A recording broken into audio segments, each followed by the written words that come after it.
Welcome back to your ultimate pit stop, Piston Pundit.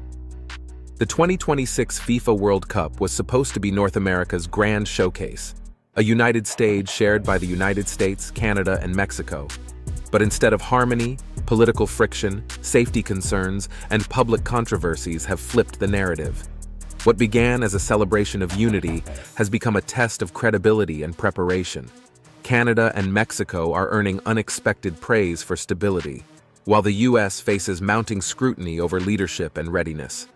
With kickoff approaching, the stakes have never been higher. Here are the developments.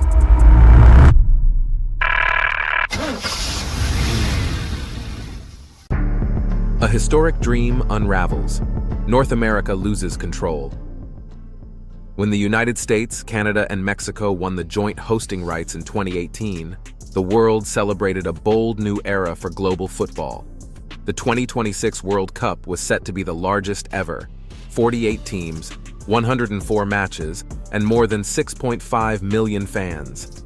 Mexico City secured the opening match, New York, New Jersey the final, and confidence was high. The US, with its massive stadiums and 1994 hosting legacy, was expected to lead, while Canada and Mexico were viewed as solid partners. For years, everything seemed on track. Host cities were finalized, the Trianda match ball debuted in 2025, and qualification excitement built worldwide. But momentum shifted as US political division, security incidents, and social unrest began dominating headlines. The delayed 2024 Copa America final in Miami became a warning sign, fueling doubts about America's readiness. By late 2025, the partnership's balance had clearly shifted. Canada and Mexico appeared steady and prepared, while the US emerged as the unpredictable outlier overshadowing the tournament. But that early imbalance was only the start, because politics soon pushed the entire hosting narrative into even rougher territory. Political firestorm erupts. Trump's remarks shake FIFA's authority. The narrative shifted sharply in September 2025 when President Donald Trump declared during a press conference that the US might move a match if a host city wasn't safe. The remark triggered immediate global backlash, implying the US government could override FIFA's hosting authority, something impossible under tournament rules. FIFA's Victor Montagliani quickly responded, stressing that football, not politics, governed the event. Trump escalated tensions by publicly criticizing several US host cities, calling them unsafe or poorly run. His comments dominated headlines and alarmed sponsors, travel agencies, and international media. Meanwhile, his frequent appearances with FIFA President Gianni Infantino fueled speculation about influence behind the scenes. FIFA officials pushed back, reiterating that host cities were locked in and that no issues warranted relocation. While nothing changed operationally, America's reputation took a hit. Once viewed as the tournament's anchor, the US suddenly appeared volatile, boosting confidence in Canada and Mexico instead. But political instability wasn't the only threat building. Concerns about physical safety were about to escalate even further. Before we dive into that, do us a huge favor and smash that like and subscribe button. It helps us reach more auto enthusiasts just like you. Security fears intensify. Drone threats spark global alarm. As the 2026 World Cup neared, security became the defining issue across North America. The 2024 Copa America breach in Miami exposed vulnerabilities, while rising unrest in major US cities intensified global concern. Mexico faced questions over cartel activity in Jalisco, and Canada confronted scrutiny after violence at Vancouver's Lapu-Lapu Day Festival. Governments responded aggressively. The US allocated over $1 billion in FEMA-backed security funding. Canada poured more than $100 million into Toronto upgrades. Mexico reinforced security across its host cities, emphasizing its strong track record with high-risk matches. A major turning point came at the 2025 Counter-UAS Summit in Washington State, where leaders simulated a coordinated drone attack on Lumen Field. The exercise revealed gaps, but also showcased rapid progress in detection and mitigation technology. Trilateral cooperation deepened with the first high-level US-Canada-Mexico security meeting. Yet analysts noted that safety requires trust, not just tech, and global perception still favored Canada and Mexico.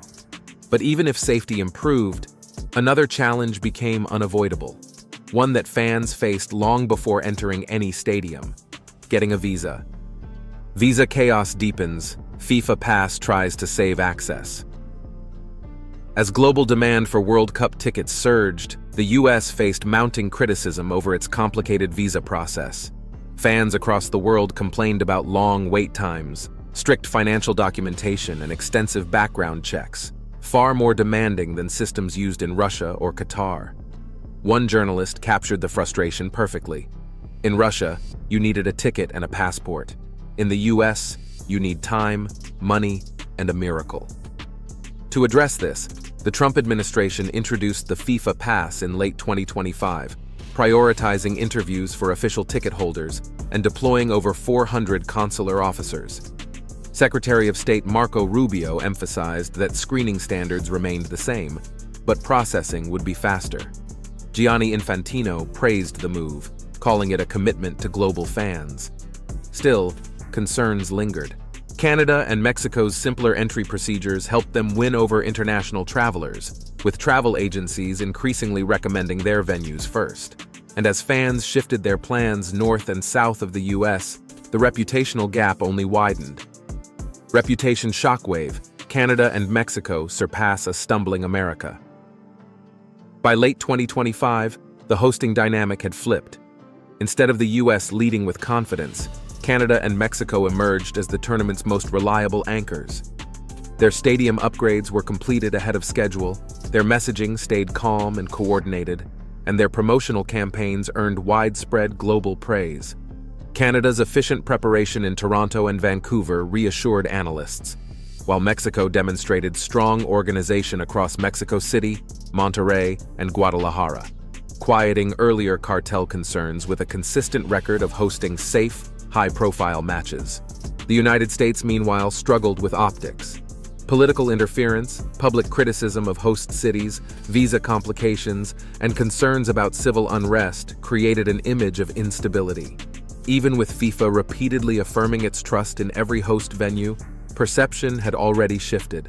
International media began calling Canada and Mexico the steady hands guiding the tournament, and investors responded by directing marketing budgets toward their venues. Travel platforms also reported rising demand for match packages in Vancouver, Toronto, and Mexico City. A tournament meant to symbolize unity had become a test of trust, and with pressure mounting, attention turned to whether the US could regain its footing before kickoff. All roads now lead to the final question: what does this mean for the tournament's outcome and North America's global image? Final verdict: a defining crossroads for North America's World Cup.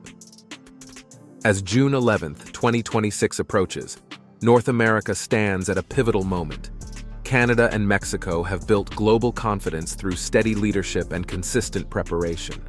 The United States, despite world-class stadiums and financial power, must rebuild trust after months of political turbulence and public scrutiny. The foundation for a historic World Cup remains strong, supported by trilateral security improvements, the FIFA Pass, and massive investments across all host nations. But perception matters, and the world is watching to see whether the US can match the stability displayed by its neighbors. Will the 2026 World Cup become a continental triumph, or a reshaping of reputations on the global stage? We'll find out soon enough. We want to hear from you. Can the US restore global confidence before kickoff? Which host nation feels most prepared for 2026? Will visa accessibility reshape fan turnout in unexpected ways? Drop your thoughts and predictions in the comments below. Before you go, hit subscribe and turn on notifications so you don't miss the next wave of updates here on Piston Pundit.